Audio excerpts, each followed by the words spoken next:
Lantang suaranya keras menggelegar, memecahkan kebukuan dada semua rakyat yang mendengar.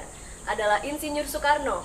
Perjuangannya dalam mengusir penjajah dilakukan dengan penuh animo. Setiap pidatonya selalu dipuja.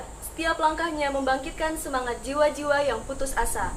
Namun apa yang terjadi di masa tuanya sungguh menyedihkan. Pernah memegang jabatan Presiden pertama Indonesia ternyata bukan suatu jaminan. Jadi tahanan politik usai dijatuhkan hingga wafat dalam kesepian.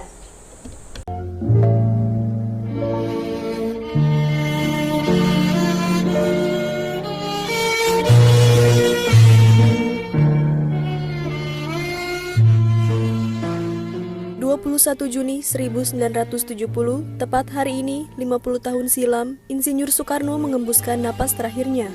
Di penghujung hidupnya, dia jalani dengan memilukan.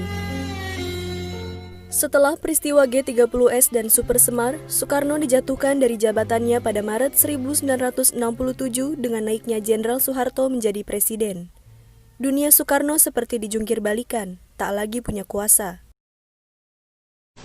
Surat perintah 11 Maret itu mula-mula dan memang sejurus waktu membuat mereka bertampik sorak-sore kesenangan. Dikiranya SP 11 Maret adalah satu penyerahan pemerintahan. Padahal tidak. Dan saya mengucap terima kasih kepada Jenderal Soeharto akan hal ini. Atas perintah Soeharto, Soekarno menjadi tahanan rumah di Istana Bogor. Kemudian dipindahkan ke Wisma Yaso di Jakarta. Pada 6 Juni 1970, Soekarno merayakan ulang tahunnya yang ke-69. Kelima anaknya dari Fatmawati serta Hartini dan dua anaknya, Bayu dan Taufan, hadir di Wisma Yaso di hari bahagia itu. Tak ada karangan bunga, ucapan selamat, atau hadiah-hadiah sebagaimana tahun-tahun sebelumnya, yang ada hanyalah Soekarno yang semakin ringkih digerogoti penyakit dan depresi. Tak ada yang menyangka itu adalah ulang tahun terakhir Soekarno. Pada 11 Juni, Soekarno dilarikan ke RSPAD Gatot Subroto karena kondisi tubuhnya memburuk. Di saat-saat kritis itu, Muhammad Hatta datang menjenguk Soekarno pada Jumat 19 Juni 1970 setelah diberitahu kondisinya yang semakin memburuk. Dua proklamator yang pecah kongsi sedari 1956 itu akhirnya bertemu dalam momen yang amat menyentuh. Sejak mereka berpisah, Hatta menjadi salah satu kritikus Soekarno yang paling vokal. Tapi perbedaan jalan politik tak melunturkan persahabatan mereka. Bagaimanapun, dua orang itu pernah menghadapi masa sulit bersama-sama.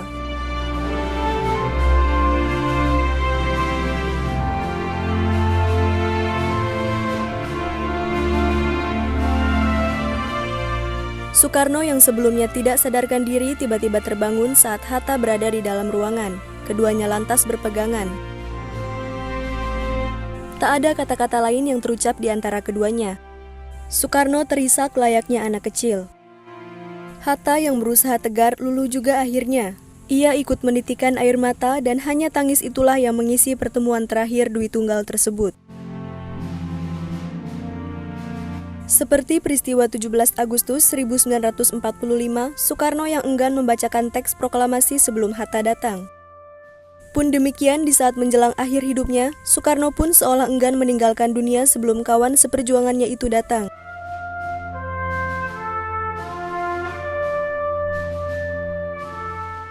Dua hari setelahnya dan tanpa perawatan yang baik, tepatnya 21 Juni 1970, Soekarno menyerah dan mangkat.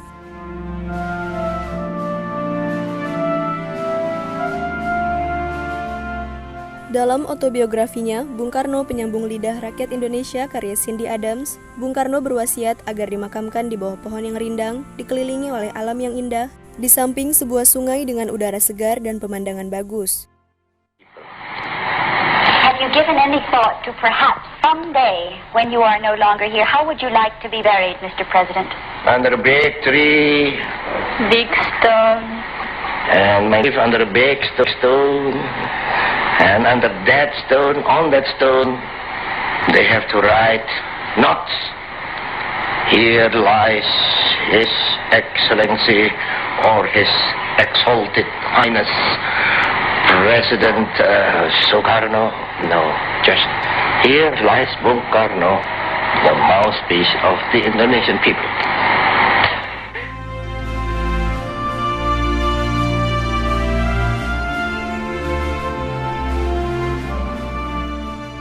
Namun, Soeharto menganggap saat itu masalah politik cukup pelik, jadi pemakaman tidak ditentukan oleh keluarga tetapi melalui pertimbangan elit politik. Presiden Soeharto pun memutuskan untuk memakamkan Soekarno di Blitar di samping makam ibunya. Pemakaman di Blitar itu dilaksanakan berdasarkan keputusan Presiden nomor 44 tahun 1970 tertanggal 21 Juni 1970.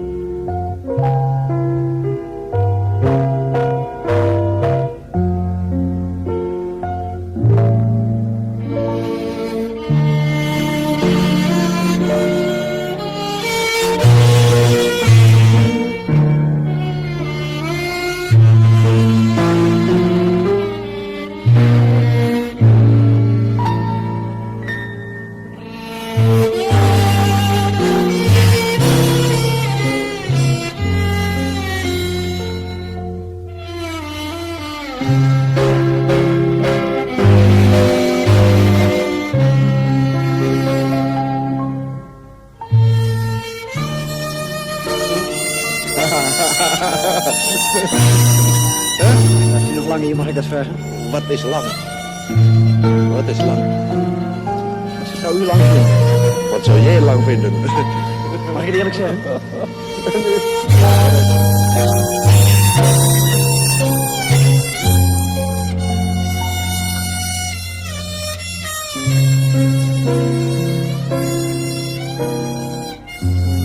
Komando saya dengan tegas jalan. Gagalkan, hei seluruh rakyat Indonesia, gagalkan pendirian negara Papua itu. Apa komando saya lagi?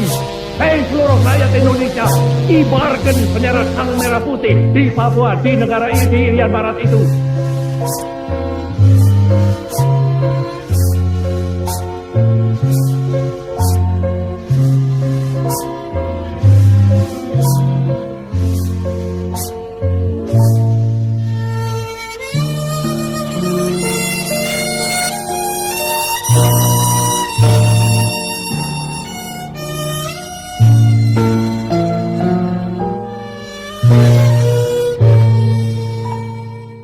Kepada Bung Karno kita hormat menundukkan kepala. Semangat inspirasinya untuk Indonesia takkan lekang oleh masa.